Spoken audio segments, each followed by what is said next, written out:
ఆత్మలోని శాంతము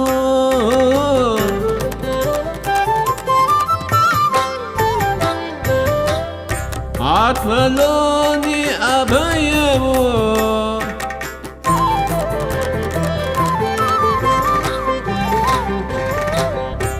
ఆత్మలోని శాంతము అని అభయము ఆత్మలోని శాంతము. స్వాధ్యాయ ప్రియులకు జ్ఞాన సంపన్నులకు అనిత నమస్కరిస్తూ ఈరోజు న్యూ ఎనర్జీలో 50వ రోజు దివ్య క్షణంలో జీవించడం ఎలా. ఇది చాలా తేలికైనది, దీనిని సంక్లిష్టం చేయాలని ప్రయత్నించవద్దు.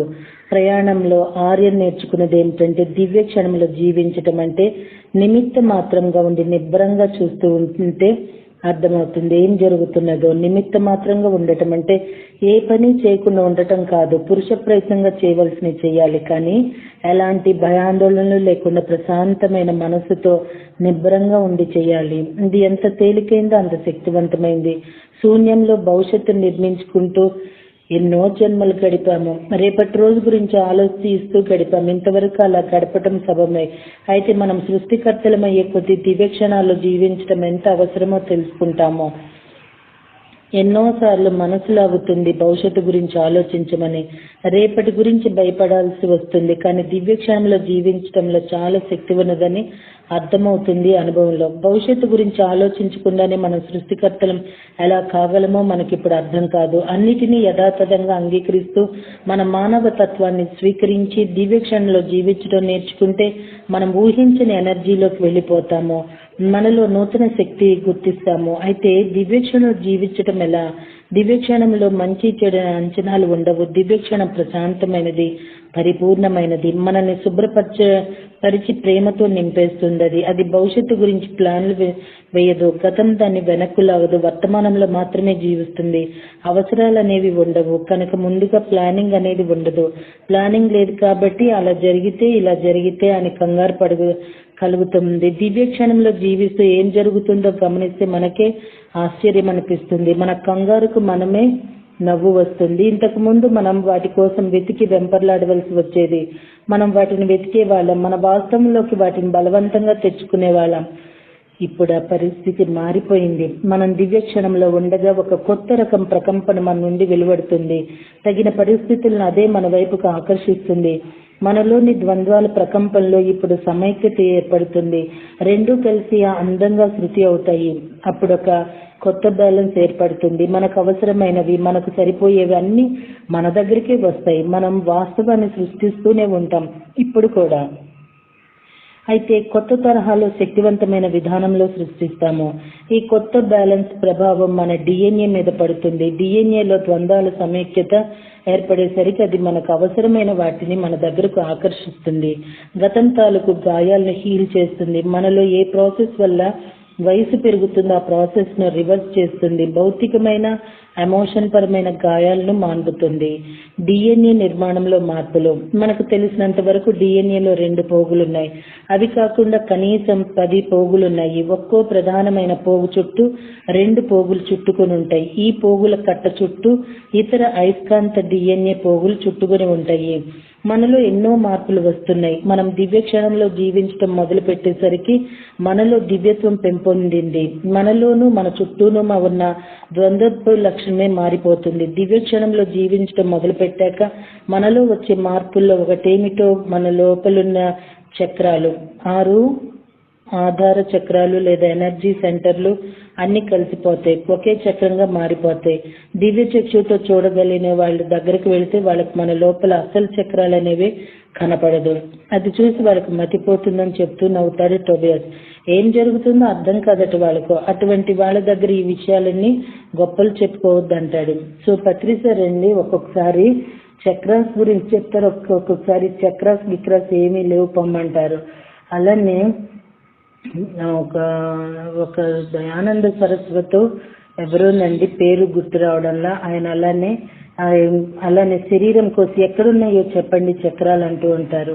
సో వీటికి అర్థాలు ఏంటంటేనండి, మనము ఈ న్యూ ఎనర్జీకి వచ్చేటప్పటికి ఈ చక్రాస్ అనేవి కూడా ఈ పాయింట్స్ లాగా వీళ్ళు చెప్పినట్టుగానే జరుగుతూ ఉంటాయి అనేది మనం గ్రహిస్తూ ఉండాలన్నమాట అండి. భౌతికంగా మనలో వచ్చే మార్పులు మన రక్తంలోనూ మన డిఎన్ఏలోనూ కనబడతాయట. కేవలం మన ఎనర్జీని విశ్లేషణ చేసే వాళ్ళకే కాదు, మైక్రోస్కోప్ తో పనిచేసే వాళ్ళకు కూడా కనపడుతుంది. వాళ్ళు షాక్ అవుతారు, ఇంకా పరీక్షలు చేయాలి మనకంటారు. వాళ్ళు అలా అనేసరికి మనకి ఏదైనా అనారోగ్యం చేసిందేమో అని మనం భయపడే అవకాశం ఉన్నది. భయపడాల్సిన అవసరం లేదు. దివ్యక్షంలో ఉండిపోతే చాలు. మనకు అభ్యంతరం లేకపోతే వాళ్ళు చేసే ఎన్ని పరీక్షలకైనా సిద్ధపడవచ్చు.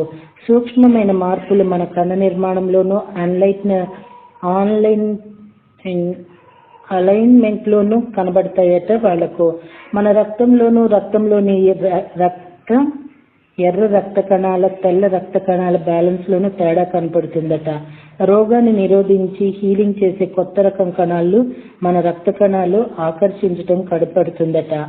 మన మూలంలో మన తత్వం యొక్క ఫ్రీక్వెన్సీ అంటే అల సంఖ్య మారిపోతుంది. ఇదంతా జరగాలంటే మనం కొంత సాధన చేయాలి. ఎటువంటి పరిస్థితులు ఎదురైనా అందులోంచి ఎమోషనల్ గా అయినా సరే దూకేసి దిగులు పడిపోకుండా పెట్టగోడ వెనక నిలబడాలి. మన మానవ తత్వాన్ని ఆదరించి స్వీకరించాలి. మనిషిగా ఉన్నందుకు గర్వపడాలి. దివ్య మానవులమైనందుకు గర్వపడాలి. ఇంతవరకు ద్వంద్వత్వంలో ఉంటూ వచ్చాము, అక్కడి నుంచి తిరిగి ఏకత్వంలోకి వెళ్ళబోవటం లేదు. సరికొత్త ఎనర్జీని చూడబోతాము. ఇప్పుడు దివ్యక్షయంలో ఉండటం అలవర్చుకునే కొద్దీ మనం 4న గమనిస్తాము. మనం ద్వంద్వత్వం వదులుకోవటం లేదు. ద్వంద్వత్వాలకు అతీతంగా సాగుతూ ఉన్నాము. ఒక కొత్త రకం డైమెన్షన్ లోకి వెళ్తున్నాము. ఈ 4 సంఖ్య ముఖ్యమైనది అవుతుంది. మనము అంతర్గతంగా మారుతున్నాము. కొత్త అవగాహనకు న్యూ ఎనర్జీకి బాట వేస్తున్నాము. కొంచెం ప్రయత్నిస్తే చాలు, ఎంతో ఫలితం కనపడుతుంది. ఈ 4 సంఖ్య పాలరాళ్లను గురించి చెప్పుకున్నప్పుడు అర్థమవుతుంది మనకు. మనలో దివ్యత్వాన్ని సమైక్యపరచుకోవాలి. న్యూ ఎనర్జీలో మనం సృష్టికర్తలం ఎలా కావాలో, మార్గాన్ని ఎలా చేయాలో, తర్వాతి వాళ్ళు ఉపయోగించుకోవటానికి న్యూ ఎనర్జీ టెంప్లెట్ని ఎలా తయారు చేయాలి, ఇవన్నీ మనం అర్థం చేసుకుంటాం. అందుకే మనల్ని న్యూ ఎనర్జీ టీచర్లు అంటున్నారు. ఈ జన్మ తీసుకోవాలని మనం వస్తుంటే ఆవలి వైపు వాళ్ళు చాలా ఏడ్చారట. మన అన్ని జన్మల్లోకి ఇది చాలా కష్టమైన జన్మ కదా, మరి చాలా కష్టమైనది, చాలా వేగంగా సాగేది, ఎంతో వేగంగా మార్పులు చెందేది ఈ జన్మ. మనల్ని ఇప్పుడు విడిచి వెళ్ళిపోతున్న మన ఈ జన్మకు కోణానికి తెలుసునట మనం ఎన్నడూ తనలాగా కష్టాలు ఎదుర్కోమని. ఇట్లాంటి చదివితే అప్పుడు రిలాక్స్ వస్తుంది కదండి, మనకి చాలా విషయాలు తెలుస్తాయి. నిజంగా నేనేమో మాస్టర్ వాళ్ళు చెప్పినట్టుగాను మనము ఈ పాతదంతా వదిలేసేసి అలాగా సాక్షిభూతంగా ఉంటే రాబోయేది ఆలోచనల వల్ల ఇంటిని నెగిటివ్తో నింపుతాం కానండి, సాధించేది ఏమీ ఉండదండి.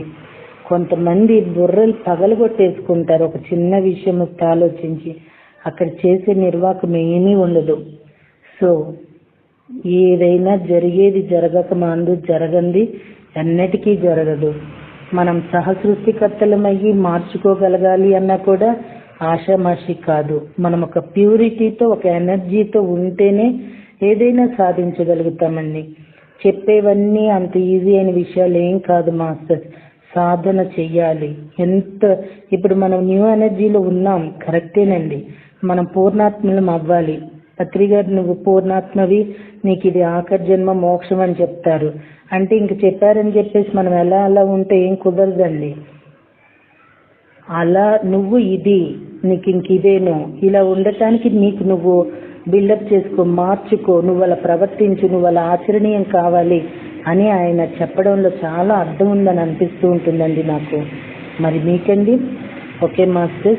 సో జరగబోయే వాటి గురించి ఒక్కొక్కసారి అనిపిస్తుంది కదండి, వీళ్ళు ఇలానే చెప్తారు, జరగబోయే ఆలోచించకపోతే తర్వాత ఆ సిచ్యువేషన్కి వచ్చినప్పుడు అయ్యో నేను ఎంత పొరపాటు చేశానో అప్పుడు ఆలోచించి చేస్తే పోయేది కదా అని అనిపిస్తుంది కదా అని మీరు అనవచ్చు. కరెక్టేనండి, కరెక్ట్ కాదని అనలేము. ఎందుకంటే ఏది జరుగుతున్నదో అది మనం అనుకొని వచ్చింది, అది మనం సృష్టించుకుంది, అది మనం రచించింది. కాబట్టి దీనికి జవాబు చెప్పేవాళ్ళు లేరు, ప్రశ్నించేవాళ్ళు లేరు. ఎందుకంటే రెండు మనమే కాబట్టి. ఓకే మాస్టర్స్, మళ్ళీ రేపటి జ్ఞానంలో కలుద్దామా అండి. Thank you very much.